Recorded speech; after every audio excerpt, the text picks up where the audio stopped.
একটা কথা বলি বন্ধুরা, হাজবেন্ডের ব্যাপারে।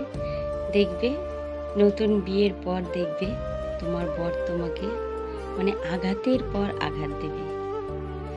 তাকে তখন কি মনে হয় বলো তো? মনে হয় যে আমাকে বিয়ে না করলে সে যেন অনেক খুশি থাকতো। আর এদিকে দেখো, মেয়েরা কিন্তু মা বাবা ভাই বোন সব কিছু ছেড়ে দিয়ে তার হাজবেন্ডকে আপন করে নেয়, কিন্তু তারা সেটা ভাবেই না কোনো সময়। তখন মেয়েদের মনে কি হয় বলো তো?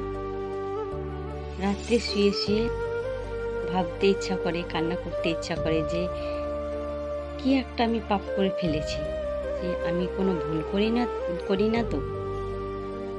আমার জীবনে এতটা কষ্ট, আমার কি কপালে এটাই লেখা ছিল? তখন আমরা কপালের দোষ দিই। কিন্তু কি বলো তো, আসল কথা হচ্ছে নিজের স্বামী যদি ভালো হয় তাহলে আর কিচ্ছু লাগে না, কাউকেই লাগে না। সব থেকে হচ্ছে স্বামী। নিজের মানুষটা যদি তোমাকে ভালোবাসে তাহলে তুমি ভালোভাবে সংসার করতে পারবে। আর যদি তোমাকে নিজের মানুষটা ভালো না বাসতে পারে, কোনোদিনই সংসারটা ভালো হবে না।